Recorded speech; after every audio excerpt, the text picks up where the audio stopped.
نحمده ونصلي على رسوله الكريم اما بعد اعوذ بالله من الشيطان الرجيم بسم الله الرحمن الرحيم وأقيموا الصلاة وآتوا الزكاة واركعوا مع الراكعين أتأمرون الناس بالبر وتنسون أنفسكم وأنتم تتلون الكتاب أفلا تعقلون واستعينوا بالصبر والصلاة وإنها لكبيرة إلا على الخاشعين الذين يظنون أنهم ملاقو ربهم وأنهم إليه راجعون صدق الله العظيم. سورہ بقرہ کی آیت نمبر 43 سے آیت نمبر 46 تک 4 آیات کریمہ ہم نے پڑھی ہیں. سب سے پہلے ان آیات کریمہ کا ترجمہ فرمایا وَأَقِيمُوا الصَّلَاةَ وَآتُوا الزَّكَاةَ وَارْكَعُوا مَعَ الرَّاكِعِينَ، اور نماز پڑھا کرو اور زکوٰۃ دیا کرو اور اللہ کے آگے جھکنے والوں کے ساتھ جھکا کرو. أَتَأْمُرُونَ النَّاسَ بِالْبِرِّ وَتَنْسَوْنَ أَنفُسَكُمْ وَأَنْتُمْ تَتْلُونَ الْكِتَابَ. یہ کیا عقل کی بات ہے کہ تم لوگوں کو نیکی کرنے کو کہتے ہو اور اپنے تئیں فراموش کیے دیتے ہو، یعنی خود کو فراموش کر دیتے ہو، حالانکہ تم کتاب خدا بھی پڑھتے ہو. افلا تعقلون، کیا تم سمجھتے نہیں؟ واستعینوا بالصبر والصلاۃ، اور رنج و تکلیف میں صبر اور نماز سے مدد لیا کرو. وَإِنَّهَا لَكَبِيرَةٌ إِلَّا عَلَى الْخَاشِعِينَ، اور بے شک نماز گراں ہے مگر ان لوگوں پر گراں نہیں جو عجز کرنے والے ہیں. الَّذِينَ يَظُنُّونَ أَنَّهُمْ مُلَاقُو رَبِّهِمْ، جو یقین کیے ہوئے ہیں کہ وہ اپنے پروردگار سے ملنے والے ہیں. وَأَنَّهُمْ إِلَيْهِ رَاجِعُونَ، اور اس کی طرف لوٹ کر جانے والے ہیں. یہ 4 آیات کریمہ ہیں، اور ان آیات کریمہ میں اللہ تبارک و تعالیٰ نے 2 حکم دیے ہیں اگر غور کیا جائے، ورنہ تو تھوڑا سا تفصیل میں جائیں تو پھر 4 حکم ہیں. پہلا حکم اللہ تبارک و تعالیٰ نے دیا نماز قائم کرو، نماز ادا کرو نہیں، نماز قائم کرو.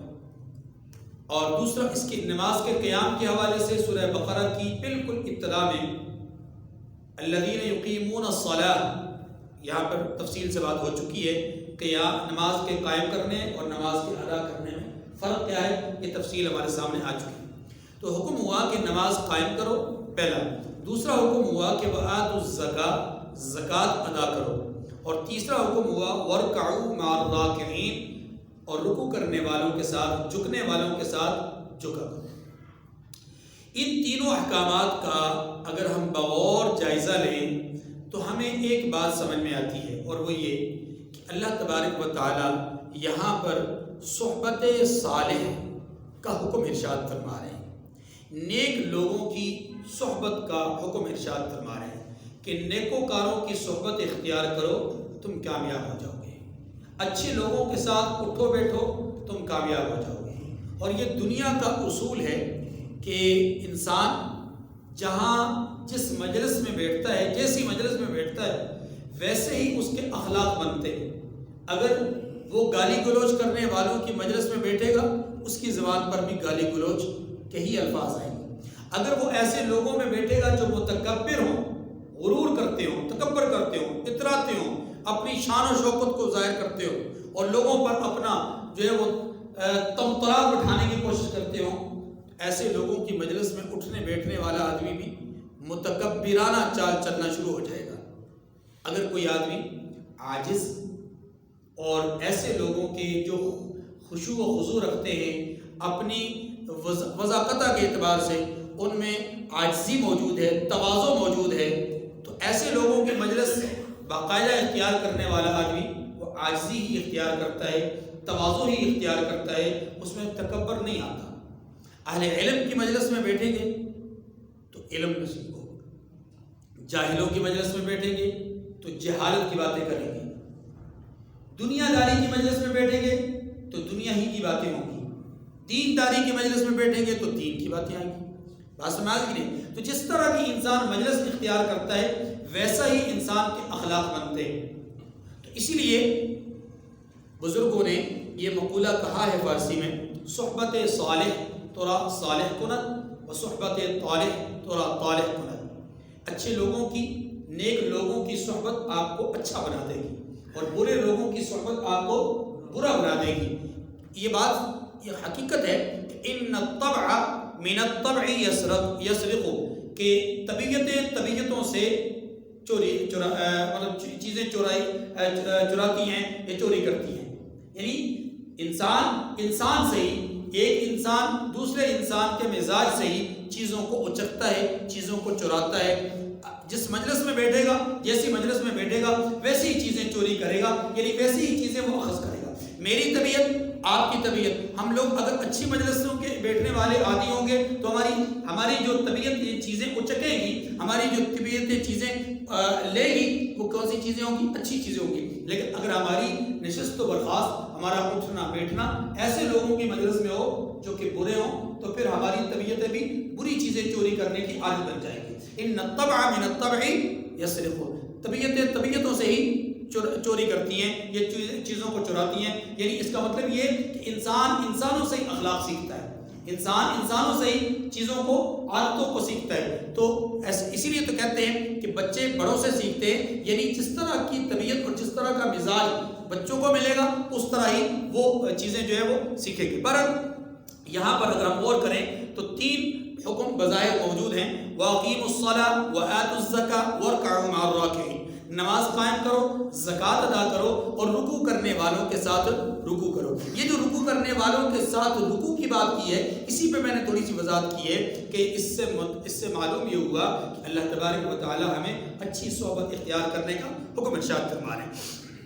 دوسری بات یہ ہے کہ نماز کے قیام اور زکوٰۃ کی ادائیگی کے حوالے سے تفصیلاً پہلے بات ہو چکی۔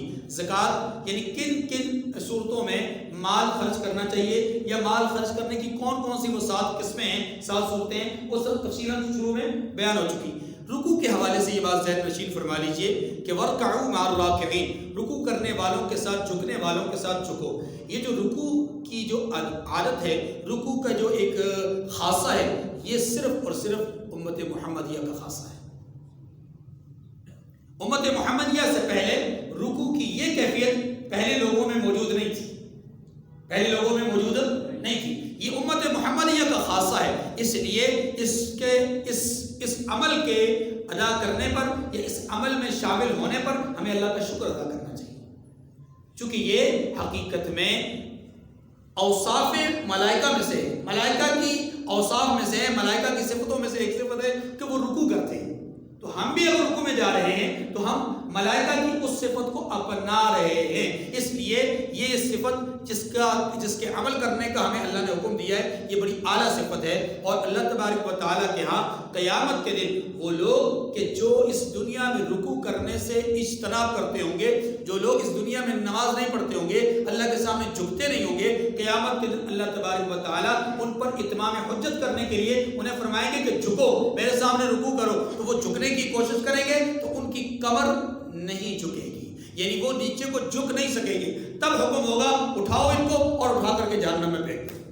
اور جو لوگ اس دنیا میں رکوع کرنے کے عادی ہوں گے، ان سے کہا جائے گا رکوع کرو، تو وہ بڑے آرام سے، سکون سے، اطمینان کے ساتھ رکوع میں چلے جائیں گے، اور اللہ تبارک و تعالیٰ کو ان کی یہ ادا اتنی پسند آئے گی، فرمایا جائے گا ان کو جنت کا راستہ دکھاؤ اور ان کو سیدھا جنت میں بھارت۔ یہ بڑی خصوصی اللہ تبارک و تعالیٰ کی رحمت اور کرم ہے کہ اس نے ہمیں یہ صفت عطا فرمائی۔ اس کے بعد یہ بات ذہن نشین فرما لیجئے کہ اللہ تبارک و تعالیٰ نے دوسری آیت کریمہ میں یہ ارشاد فرمایا اتأمرون الناس بالبر وتنسون انفسکم وانتم تتلون الکتاب افلا تعقلون، کہ کیا تم دوسروں کو نصیحت کرتے ہو، دوسروں کو نیکی کی بات نیکی کا کام کرنے، نیکی کے عمل کرنے کی جو ہے وہ ترغیب دیتے ہو، دعوت دیتے ہو، جبکہ خود اپنے آپ کو بھلا دیتے ہو۔ یہ جو بات کہی گئی کہ اتأمرون الناس بالبر وتنسون انفسکم، یہ دوسری آیت میں کہ تم لوگوں کو بھلائی کا حکم کرتے ہو اور خود بھول جاتے ہو، یعنی خود عمل نہیں کرتے۔ یہ جو بات کہی گئی اس کا بظاہر مطلب تو یوں محسوس ہوتا ہے کہ جیسے اللہ تبارک و تعالیٰ اس بات پر ناراض ہیں، اس بات پر خفا ہیں کہ تم لوگوں کو بھلائی کا حکم کرتے ہو اور خود بھول جاتے ہو، تو اس کا مطلب یہ نکلتا ہے کہ لوگوں کو بھلائی کا حکم نہ کرو جب تم خود عمل نہیں کرتے۔ تو اس کا بظاہر مطلب یہ نکلتا ہے کہ جب تم خود عمل نہیں کرتے تو تم لوگوں کو بھی اس کی دعوت نہ دو، بظاہر اس کا مطلب یہ نکلتا ہے۔ لیکن یاد رکھیے اس کا یہ مطلب ہرگز نہیں ہے، اس کا یہ مطلب ہرگز، آپ یہ سمجھیے کہ یہاں دو باتیں ہیں، ایک بات ہے برائی سے بچنا اور ایک بات ہے نیکی کی دعوت دینا۔ ایک ہے برائی سے بچنا اور دوسرا ہے نیکی کی دعوت، تو الگ الگ کام ہیں، اور الگ الگ کام ہوں تو ان کا حکم بھی الگ الگ ہوتا ہے، دونوں کو یکجا نہیں کیا جا سکتا، دونوں کو ایک ہی لاٹھی سے ہٹایا نہیں جا سکتا، دونوں پر ایک ہی جیسا حکم صادر نہیں کیا جا سکتا۔ دیکھیے ایک آدمی ہے وہ خدا نخواستہ جھوٹ بولتا ہے، اپنے معاملات میں جھوٹ بولتا ہے، لیکن نماز وہ پڑھتا ہے۔ اب جھوٹ بولنا ایک برائی ہے، ایک غلطی ہے، ایک گناہ ہے، لیکن نماز پڑھنا کیا ہے؟ ایک نیکی ہے۔ تو جھوٹ بولنا ایک الگ عمل اور نماز پڑھنا ایک الگ عمل، تو ہم یوں نہیں کہہ سکتے کہ آپ جھوٹ بولتے ہو لہذا آپ نماز نہ پڑھو، جھوٹ بولتے ہو لہذا نماز نہ پڑھو، نہیں، یہ نہیں کہہ سکتے۔ ہاں ہم یوں کہیں گے کہ بھائی آپ نماز پڑھتے ہو تو جھوٹ بولنا بھی چھوڑ دو، نماز پڑھتے ہو تو جھوٹ بولنا بھی چھوڑ دو، نماز کے اثرات مرتب ہونا شروع ہو جائیں، یہ نماز کے اثرات اپنے اندر اپنے اوپر مرتب کرنے کی کوشش کرو، نماز کے فوائد اور ثمرات حاصل کرنے کی کوشش کرو کہ یہ جھوٹ ووٹ کا معاملہ جو ہے وہ چھوڑ دو۔ ہم یوں تو کہہ سکتے ہیں، لیکن یوں نہیں کہہ سکتے کہ بھائی کیونکہ آپ جھوٹ بولنا چھوڑ نہیں رہے لہذا آپ نماز پڑھنا چھوڑ دو، نہیں، یعنی آپ کسی گناہ یا کسی برائی کی وجہ سے نیکی کو ترک نہیں کر سکتے، کسی گناہ کی وجہ سے، کسی برائی کی وجہ سے نیکی کو ترک کرنا یہ خود ایک برائی ہے، کہ آپ ایک برائی کر رہے ہیں، غلطی کر رہے ہیں، اس کی وجہ سے آپ نیک کام بھی چھوڑ دیں تو یہ اچھی بات نہیں ہے۔ ہاں آپ یوں کہہ سکتے ہیں کہ اچھے کام کی وجہ سے برائی کو چھوڑیں، اچھے کام کی وجہ سے برائی کو چھوڑیں، تو اگر ایسا کریں گے تو یہ خود ایک اور نیکی ہوگی، یعنی نیکی کے ذریعے سے نیکی حاصل کرنا تو درست ہے، لیکن برائی کے ذریعے سے نیکی کو چھوڑنا درست، یہ بات بھی سمجھ آ گئی۔ یہ دوسری بات، اب یہاں یہ بات بھی ذہن نشین فرما لیجئے کہ یہ جو جملہ کہا گیا کہ اتأمرون الناس بالبر وتنسون انفسکم وانتم تتلون الکتاب، بنیادی طور پر یہ یہود مدینہ کو کہا گیا۔ اب یہود مدینہ کا تھوڑا سا وتیرہ اور طریقہ کار آپ اپنا سنیں گے تو آپ کو اندازہ ہو جائے گا اس جملے کی مطلب نزول کی وجہ کیا ہے۔ دیکھیے یہود مدینہ رسول اللہ صلی اللہ علیہ وسلم کی بعثت سے پہلے بھی اور آپ کے مدینہ منورہ میں آنے کے بعد بھی پہلے بھی یہ کہا کرتے تھے کہ آخری نبی نے آنا ہے، آخری کتاب میں اترنا ہے، آخری کتاب میں نازل ہونا ہے، لہذا جب وہ آئے گی، جب وہ کتاب رسول آئیں گے تو ہم اس رسول پر اولین ایمان لانے والوں میں سے ہوں گے اور اس کتاب پر اولین ایمان لانے والوں میں سے ہوں گے۔ جب وہ کتاب آ گئی، رسول تشریف لے آئے تو انہوں نے انکار کیا، انہوں نے یہاں سے ان کا کفر تو ثابت ہو گیا۔ لیکن اگلی بات وہ یہ تھی کہ جب رسول اللہ صلی اللہ علیہ وسلم مکہ مکرمہ سے مدینہ منورہ تشریف لے گئے تو وہاں پر یہود مدینہ خود اپنے بہت سارے رشتہ داروں کو، بہت سارے جان پہچان والے لوگوں کو یہ کہا کرتے تھے کہ جاؤ جا کر کے محمد صلی اللہ علیہ وسلم کی مجلس اٹینڈ کیا کرو، ان کی مجلس میں بیٹھا کرو، ان کی صحبت اختیار کیا کرو اور ہو سکے تو ان پر ایمان بھی لاؤ۔ یہ کون کہا کرتا تھا؟ یہود مدینہ، جو خود نہیں مانتے تھے لیکن دوسروں کو ترغیب دیتے تھے، دوسروں کو، یعنی کئی دوست کئی رشتہ دار ان کے ایسے تھے کہ جن کے اندر کچھ نہ کچھ طبعی میلان انہوں نے دیکھا کہ یہ مائل ہو رہے ہیں اس طرف، تو ساتھ ہی حوصلہ افزائی کیا کرتے، ہاں ٹھیک ہے جاؤ اور جا کر ایمان قبول کر لو، جا کر ان کی بات کو مان لو۔ اچھا ایک تو یہ تھا، دوسرا ان کا یہ بھی تھا کہ اگر ان کا کوئی رشتہ دار ایمان قبول کر لیتا تو اچھے حالات ہوتے، اگر کوئی مطلب ایسا معاملہ نہ ہوتا کہ جن دنوں میں ان کو کوئی غصہ یا غضب یا کسی قسم کا ان کو کوئی معاملہ رسول اللہ علیہ وسلم کے ساتھ جو ہے وہ اختلاف و انتشار کا ہوتا، ایسا کوئی دن نہ ہوتا، عام نارمل حالات میں ہوتے، تو پھر اس ایمان لانے والے کی حوصلہ افزائی کیا کرتے، اچھا کیا آپ نے ایمان قبول کر لیا، اچھا کیا۔ اب یہ دو چیزیں، ایک یہ کہ اپنے رشتہ داروں کو کبھی کبھی ترغیب دینا کہ ایمان لے آؤ، اور دوسرا یہ کہ ایمان لانے والوں کی حوصلہ افزائی کرنا، یہ دو چیزیں ان میں موجود تھی، دونوں اچھی تھی، دونوں کیا تھی؟ اچھی تھی، نیک بات تھی، اچھی بات تھی۔ لیکن جو اہل ایمان تھے، یعنی جو ایمان قبول کر لیتے، جن کی وہ حوصلہ افزائی کیا کرتے تھے، یا پھر جن کو وہ ایمان لانے کی دعوت دیا کرتے تھے، کبھی کبھی وہ پوچھ لیتے، یا ان میں سے کوئی آدمی پوچھ لیتا کہ ہمیں تو دعوت دیتے ہو، یا دوسرے کہتے ہیں ہماری تو حوصلہ افزائی تم نے کر لی، کیا انہیں اچھا کیا ایمان قبول کر لیا، لیکن خود کیوں نہیں ایمان قبول کر لیتے؟ تم تو صاحب علم بھی ہو، تم تو جانتے بوجھتے بھی ہو، تمہارے پاس تو تورات کا علم بھی موجود ہے، تم تو صاحب کتاب صاحب علم ہو، تو تم ایمان کیوں نہیں قبول کر لیتے اور ان کی دعوت پر لبیک کیوں نہیں کہہ لیتے؟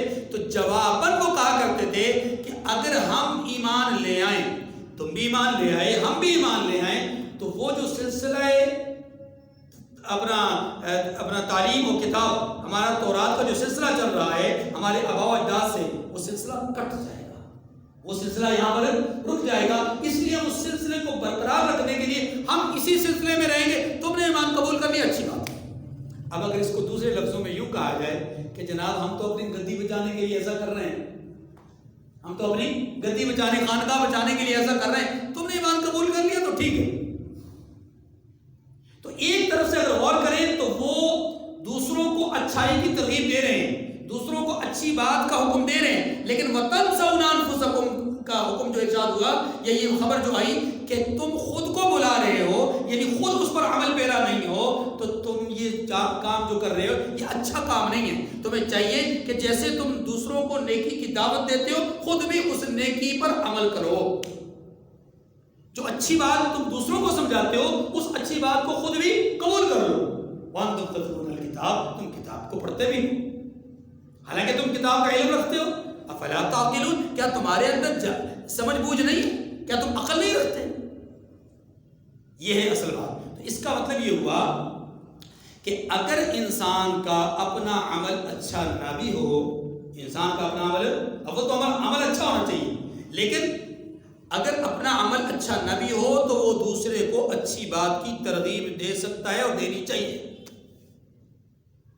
بات سمجھ گئی؟ یہ معنی نہیں ہے کہ اگر ایک انسان خود عمل نہیں کرتا تو وہ اس بات کی ترغیب دوسروں کو نہیں دے سکتا، نہیں، منع نہیں ہے، بلکہ اس پر اظہار تعجب اس انداز میں کیا گیا ہے کہ جب دوسروں کو کہتے ہو خود بھی عمل کر لو نا۔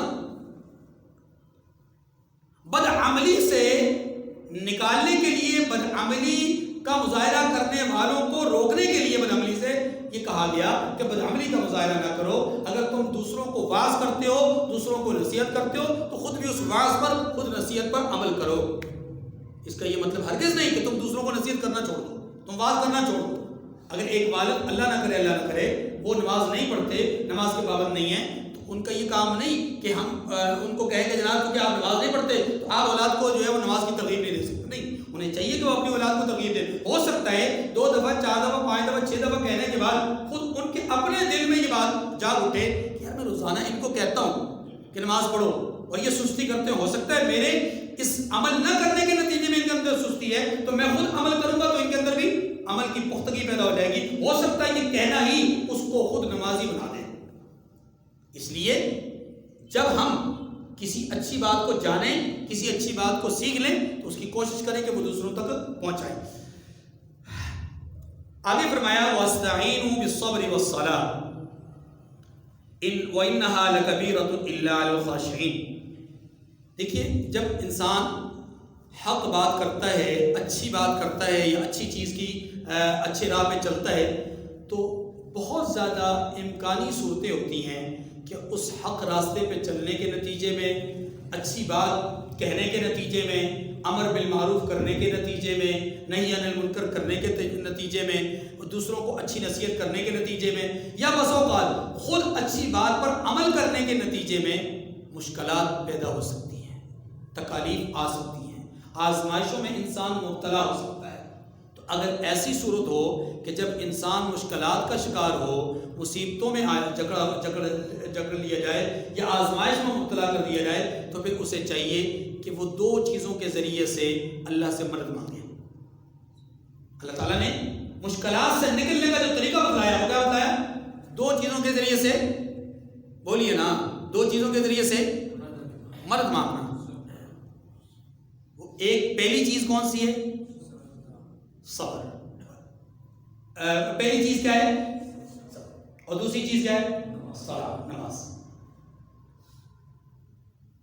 اور جب ہمارے ہاں مشکلات آئی، صرف ایک جملہ کہہ کر بات آگے بڑھاتا ہوں، جب ہمارے ہاں مشکلات آئی اور اللہ نہ کرے پھر آنے والی ہے، تو ہم نے کہا کہ ڈٹ کر مقابلہ کرنا ہے۔ صبر کی ترغیب ہمارے بزرگوں نے نہیں دی۔ ہمارے بزرگ سمجھتے ہیں نا جی، ہمارے جو قومی بزرگ ہیں انہوں نے صبر کی ترغیب نہیں دی، اور ہمارے قومی بزرگوں نے کہا کہ نماز کے لیے نہیں جانا۔ انکل کورونا آ گئے ہیں تو نماز کے لیے نہیں جانا، تو نماز سے بھی روک دیا اور صبر کے بجائے مقابلہ کرنے کی بات کی ہے۔ حالانکہ قرآن کیا کہتے ہیں؟ جب آزمائش آئے، مصیبت آئے، تکلیف آئے، پریشانی آئے، تو پہلا کام کیا؟ صبر کرو۔ پہلا کام کیا ہے؟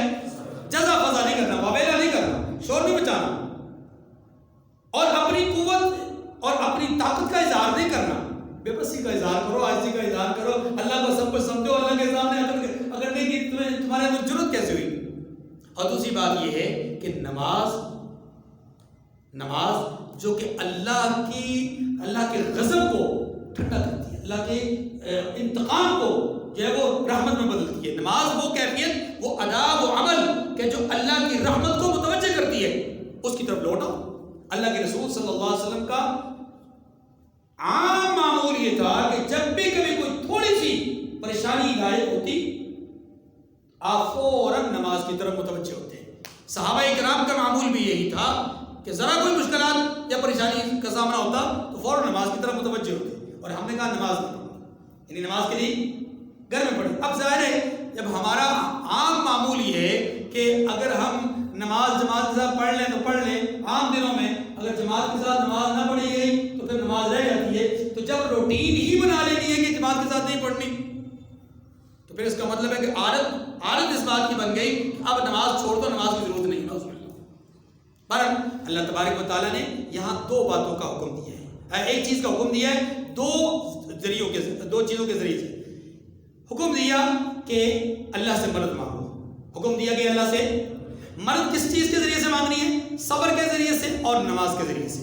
صبر کی مختلف صورتیں ہیں۔ مثلا صبر کی ایک صورت یہ ہے کہ انسان کو کسی قسم کی کوئی جسمانی، مالی یا نسبی یا حسبی معاشی کسی طرح کی تنگی اور مشکلات کا سامنا کرنا پڑ جائے، یعنی انسان ظاہری دنیا کے اعتبار سے کسی مشکل میں پھنس جائے، ایسی صورت میں انسان کو چاہیے کہ اپنے آپ کو جزا فضا سے روکے رکھے۔ اس کو کہتے ہیں صبر علی المصیبہ، مصیبت پر صبر کرنا۔ مصیبت پر کوئی مصیبت آ پہنچی، چاہے وہ اپنی جان سے متعلق ہو، اپنی اولاد کی جان سے متعلق ہو، اپنے آباء و اجداد کی جان سے متعلق ہو، اپنے حسب و نسب کے اعتبار سے ہو، اپنے مال کے اعتبار سے ہو، معاشرت کے اعتبار سے ہو، معاش کے اعتبار سے ہو، کسی بھی اعتبار سے ہو، جب کوئی تکلیف پہنچے، کوئی مصیبت آئے تو اس پر کیا کرنا ہے؟ اپنے آپ کو روکے رکھنا ہے۔ کیا مطلب روکے رکھنا ہے؟ یعنی اس وقت اپنی ذات پر کنٹرول کر کے جزا فضا نہیں کرنا، شور شرابہ نہیں کرنا، ہائے میں مر گیا، ہائے یہ ہو گیا، ہائے اللہ نے میرا ہی کر دیکھا تھا، اللہ نے مجھے ہی مصیبت دینی تھی، میرے گھر کو۔ یہ جو الفاظ ہیں، یہ الفاظ بعض اوقات کفری الفاظ ہوتے ہیں، اس لیے ان سے کیا کرنا ہے؟ اجتناب کرنا ہے۔ اس کو کہتے ہیں صبر علی المصیبہ، مصیبت آنے پر صبر کرنا۔ اول تو اللہ سے کبھی بھی مصیبت مت مانگیے گا، کبھی بھی اللہ سے مصیبت نہیں مانگو مانگتا بھی کوئی نہیں. ہاں جی. اور اس کا دوسرا مطلب یہ بھی ہوا کہ اللہ سے کبھی نہ کہیں یا اللہ مجھے صابر بنا دینا, یا اللہ مجھے صابر بنا. نہیں, صابر بنانے کی دعا, بننے کی دعا مت کیجیے, صابر بننے کی دعا مت کیجیے, ورنہ صابر بننے کی دعا کریں گے تو پھر اللہ تعالیٰ آزمائشوں میں مبتلا کریں گے, پھر صبر کرتے رہیے گا. نہیں, ہونا یہ چاہیے کہ اللہ سے دعا مانگے کہ یا اللہ مجھے شاکر بنا, شکر گزار بنا. جب ہم یہ کہتے ہیں یا اللہ مجھے شاکر بنا, تو اس کا مطلب ہوتا ہے کہ اللہ تبارک و تعالیٰ نعمتیں دیتے رہیں اور میں شکر ادا کرتا رہوں. اور صابر بنانے کی جب دعا کرتا ہے انسان, تو اس کا مطلب یہ ہوتا ہے اللہ مجھے آزماتے رہے اور میں اس پر صبر کرتا رہوں. تو انسان تو صبر کرنے کے اہل, حالات یہ ہیں, حالات یہ ہیں. اللہ تبارک و تعالیٰ نے امم سابقہ, پچھلی امتوں اور پچھلی قوموں کے حالات بیان کرتے ہوئے کہا ام حسبتم ان تدخلوا الجنۃ ولما یأتکم مثل الذین خلوا من قبلکم مستهم البأساء والضراء وزلزلوا حتى يقول الرسول والذین آمنوا معه متى نصر اللہ. کیا تم گمان کرتے ہو کہ تم جنت میں بھیج دیے جاؤ گے جبکہ تمہیں آزمایا ہی نہیں گیا؟ تم سے پہلے جو لوگ تھے انہیں ہر طرح سے زمینی, فضائی, خلائی, یعنی جسمانی, معاشرتی, معاشی, ہر طرح سے ان کو آزمائشوں میں مبتلا کیا گیا. جب ان آزمائشوں اور امتحانات میں وہ جکڑے گئے تو تب وہ پکار اٹھے. صرف وہی نہیں, عام مسلمان نہیں, یہاں تک کہ اللہ کے نبی اور رسول بھی پکار اٹھے متى رسول اللہ, اللہ کی مدد کب آئے گی. اللہ سے کبھی آزمائش نہیں مانگنی, کبھی امتحان. ہاں, یہ دعا ضرور مانگنی ہے کہ یا اللہ ہمارے کندھے کسی بھی قسم کی آزمائش اور امتحان سے بے بس, لاچار اور کمزور اور عاجز ہیں. یا اللہ ہمیں کسی آزمائش اور امتحان میں مبتلا نہ کرنا. لا تحمل علینا اصرا کما حملته علی الذین من قبلنا, اے اللہ ایسے احکامات ہم پر نازل نہ کرنا جو پہلے لوگوں پر اتارے گئے, یا ایسا بوجھ ہم پر مت ڈالنا جو پچھلے لوگوں پر ڈالا گیا اور وہ اس کو برداشت نہ کر سکے. یا اللہ اس کیفیت میں مبتلا نہ کرنا. لیکن اگر کسی وقت کسی لمحے میں ایسی کسی آزمائش میں مبتلا کر دیا تو پروردگار پھر اس میں ہمیں استقامت نصیب فرما, پھر ہمیں صبر کی توفیق نصیب فرما, پھر ہمارے پائے استقامت میں لغزش نہ پیدا کرنا, پھر ہمیں گمراہی سے بچا لینا, پھر ہمیں فتنوں اور آزمائشوں سے بچا لینا, اور ان آزمائشوں اور امتحانات میں سرخروئی نصیب فرما دینا. یہ پھر یہ دعا ہے. ٹھیک ہے. تو ایک تو یہ ہے کہ مصیبتوں کے آنے پر صبر کرنا, اور دوسرا یہ ہے کہ اپنے آپ کو, اپنے من کو, اپنی نفس کو برائی سے روکے رکھنا. برائی سے, اس کو کہتے ہیں صبر عن المعصیہ. صبر مانا روکنا. صبر عن المعصیہ, گناہ سے روکنا اپنے آپ کو, معصیت سے روکنا, نافرمانی سے روکنا. دل چاہتا ہے کہ وہ سامنے چیز پڑی ہوئی ہے اسے اٹھا لوں اور اٹھا کر کے غبن کر جاؤں. دل چاہتا ہے کہ وہ سامنے سے خاتون آ رہی ہے اس کو جی بھر کے دیکھ لوں. دل چاہتا ہے کہ یہاں ایک برائی ہو رہی ہے میں بھی اس میں شامل ہو جاؤں. دل چاہتا ہے کہ یہاں جو ہے وہ سگریٹ پیا جا رہا ہے یا کوئی نشہ کیا جا رہا ہے میں بھی اس میں شامل ہو جاؤں. دل چاہتا ہے کہ یہاں غیبت کی جا رہی ہے فلاں کی جو ہے وہ یوں سمجھ لیں کہ تو اپنا اس کی بےزتی کی جا رہی ہے تو میں بھی اس کو کان لگا کے بڑی غور سے توجہ سے سنوں. دل تو چاہتا ہے.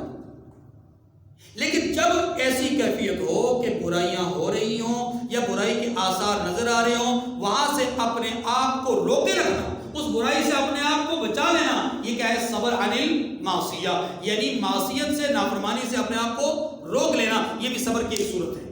اور صبر کی تیسری بڑی صورت یہ ہے کہ صبر علی الطاعات یا صبر علی الطاعات. وہ کیا ہے کہ نیکی کے کام کرنے پر اپنے آپ کو روکنا. کیا مطلب اپنے آپ کو روکنے سے مراد یہ ہے کہ اپنا من تو چاہتا ہے کہ میں اس وقت آرام کروں, لیکن حکم ربی ہے حی علی الصلاۃ حی علی الفلاح, آؤ نماز کے لیے, آؤ کامیابی کے لیے, آؤ کامیابی کی طرف, آؤ نماز کے لیے. یعنی جب یہ حکم آتا ہے میرے کان میں پڑتا ہے, مجھے نیند آ رہی ہے, میں تھکا ہوا ہوں, بستر پر موجود ہوں, سردیوں کے دن ہیں, یعنی گھر کے اندر گرم بستر, باہر ٹھنڈا موسم.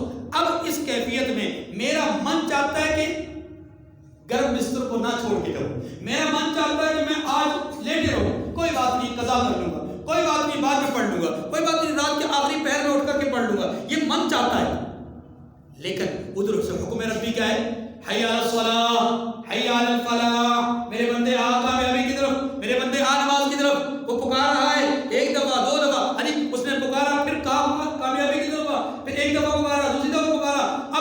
گیا ایک ہے من کی پکار، ایک ہے رب کی طرف سے پکار۔ اب رب کی پکار پر میں اپنے من کو روکے رکھوں، اس کو کہتے ہیں صبر علی الطاعات۔ اطاعت پر میں نے اپنے آپ کو، اپنے نفس کو اور اپنے من کو روک لیا ہے کہ نہیں میں تیری بات نہیں ماننی، میں نے اپنے رب کی بات ماننی۔ بات سمجھ آ گئی؟ تو صبر کی یہ 3 صورتیں بڑی صورتیں ہیں، ان کو ذہن نشین فرما لیجیے۔ نمبر 1، کوئی مصیبت آ جائے اس پر اپنے نفس کو روکے رکھنا، نفس کو اویلا کرنا چاہتا ہے روک لینا۔ نمبر 2، صبر عن المعصیہ، نفس دل چاہتا ہے کہ میں کوئی برائی کروں لیکن اس برائی سے خود کو روکے رکھنا، نفس کی بات کو نہ ماننا، یہ کیا ہے؟ صبر عن المعصیہ۔ اور نمبر 3، صبر علی الطاعہ، نفس چاہتا ہے کہ اس وقت آرام کر لوں لیکن اس وقت حکم ربی کچھ اور ہے، تو حکم ربی کو مان کر نفس کو روک لینا، نفس سے اپنا نفس کو اپنی تمنا کا اظہار کرنے سے روک لینا اور نفس کی بات کو نہ ماننا، یہ کیا ہے؟ صبر علی الطاعات۔ تو یہ صبر کی 3 قسمیں۔ اب ارشاد خداوندی ہے وَاسْتَعِینُوا بالصبر والصلاۃ، اللہ سے مدد طلب کرو نماز کے، صبر کے ذریعے سے اور نماز کے ذریعے سے۔ نماز وہ بنیادی عمل ہے جس کو رحمت دو عالم صلی اللہ علیہ وسلم نے اپنی آنکھوں کی ٹھنڈک ارشاد فرمایا، مومن کی معراج ارشاد فرمایا۔ قبر اور حشر میں سب سے پہلے جس چیز سے متعلق سوال ہونا ہے وہ کیا ہونا ہے؟ نماز سے متعلق ہونا ہے۔ اس لیے نماز وہ عظیم ترین عبادت کہ جو تمام عبادتوں کا مجموعہ ہے، پوری توجہ سے غور سے اگر انسان نماز کی کیفیت، ادا اور عمل پر غور کرے اسے معلوم ہوگا کہ نماز مکمل عبادات کا مجموعہ ہے۔ اس میں روزہ بھی ہے، اس میں زکوٰۃ بھی ہے، اس میں حج بھی ہے، اس میں جہاد میں نفس بھی ہے، ہاں جی، اس میں شیطان کے ساتھ مقابلہ بھی ہے، اس میں رحمان کے بندوں کے ساتھ مشابہت بھی ہے، رحمان کی مخلوق کے ساتھ مشابہت بھی ہے، اس میں فرشتوں کے اوصاف کو اختیار کرنا بھی ہے، اس میں حاملین عرش ملائکہ کے ساتھ جو ہے وہ اپنا کیا کہتے ہیں اس کو، ان کی نقالی بھی ہے اور ان کے ساتھ مشابہت بھی ہے۔ یہ ساری چیزیں اس کے اندر نماز کے اندر، نماز دیگر جتنی عبادات ہیں ان عبادات کا کوئی نہ کوئی جز یا مکمل عبادت کا حصہ وہ نماز کے اندر موجود ہے۔ اس لیے نماز ام العبادات ہے، جیسے شراب ام الخبائث ہے۔ شراب کیا ہے؟ ام الخبائث، تمام خباثتوں اور تمام رذالتوں اور تمام گناہوں کی جڑ وہ کیا ہے؟ شراب ہے۔ اسی طریقے سے نماز تمام عبادات کی جڑ اور بنیاد ہے۔ اسی لیے تو فرمایا وَإِنَّهَا لَكَبِيرَةٌ إِلَّا عَلَى الْخَاشِعِينَ، یہ نماز گراں ہے مگر ان لوگوں پر جو عاجزی کرنے والے ہیں۔ نماز مشکل ہے، بھاری ہے، کن لوگوں پر؟ ان لوگوں پر جو عاجز نہیں، جو متکبر ہیں، جو منافق ہیں۔ وَإِذَا قَامُوا إِلَى الصَّلَاةِ قَامُوا كُسَالَىٰ يُرَاءُونَ النَّاسَ، نماز کے لیے کھڑے ہوتے ہیں تو دکھلاوے کے لیے کھڑے ہوتے ہیں۔ فَوَيْلٌ لِّلْمُصَلِّينَ الَّذِينَ هُمْ عَن صَلَاتِهِمْ سَاهُونَ، ہلاکت ان نماز پڑھنے والوں کے لیے ہے، تباہی اور بربادی ان نماز پڑھنے والوں کے لیے ہے، ان نمازیوں کے لیے جو نماز میں سستی کرتے ہیں، کوتاہی کرتے ہیں، نماز پڑھتے ہیں لیکن سستی کے ساتھ پڑھتے ہیں، وقت کو ٹال کے ہاں جی، گزار کے آخری وقت میں جا کر کے پڑھتے ہیں، ایک نماز کو دوسرے وقت میں جا کر کے پڑھتے ہیں، ہاں جی، بعض اوقات ایک دن کی نماز دوسرے دن میں پڑھتے ہیں، بعض اوقات ایک سال کی نمازیں دوسرے سال میں، یہ ساری کی ساری کیا ہے؟ ٹال مٹال ہے۔ تو فرمایا ایسے نمازیوں کے لیے بھی کیا ہے؟ ہلاکت اور تباہی ہے۔ یا اس سے مراد وہی ہے کہ ایسے لوگوں پر نماز بھاری ہے۔ اللہ کے رسول صلی اللہ علیہ وسلم نے فرمایا کہ عشاء اور فجر کی نماز منافق پر بھاری ہے۔ ہم میں سے بہت سارے لوگ فجر کی نماز کے لیے اٹھتے نہیں ہیں، سرے سے اٹھتے ہی نہیں، اور اگر اٹھ جائیں تو اٹھنے والوں میں سے 80% وہ لوگ ہیں جو اپنے گھر میں پڑھتے ہیں، 20% وہ لوگ ہیں جو مسجد میں آتے ہیں۔ یہ اٹھنے والوں کی بات کر رہا ہوں، اول تو اٹھتے ہی نہیں، یعنی اگر ہم یوں کہہ لیں پرسنٹیج کے اعتبار سے تو شاید 90% سے زائد لوگ اٹھتے ہی نہیں ہیں، مسلمان اٹھتے ہی نہیں، سرے سے اٹھتے ہیں، اور اگر اٹھ جائیں تو ان میں سے بھی 80% وہ ہیں جو گھر میں پڑھ لیتے ہیں، بس وقت گزر رہا ہے، آخری وقت میں جا کر کھڑے ہو کر کے وہ کوے کی طرح ٹھمکے مارتے ہیں، اور چند لوگ ہیں جو مسجد میں آتے ہیں، اور مسجد یہ نہیں کہ اس مسجد میں، آپ کسی بھی مسجد میں چلے جائیں تو آپ کو مسجدوں کا حال یہی نظر آئے گا۔ اللہ تعالیٰ ہمارے حفاظت فرمایا عاجزی کرنے والے وہ لوگ ہیں الذین یظنون انہم ملاقو ربہم وانہم الیہ راجعون، جو یقین کیے ہوئے ہیں کہ وہ اپنے پروردگار سے ملنے والے. اصل میں اللہ سے ملاقات کا یقین جس آدمی کو ہو جائے نا تو وہ آدمی برائیوں سے بھی بچ جاتا ہے اور نیک اعمال بھی کرنا شروع ہو جاتا ہے. اللہ تعالیٰ مجھے اور آپ کو سمجھنے کی توفیق عمل نصیب فرمائے. وآخر الدعوانا ان الحمد للہ رب العالمین.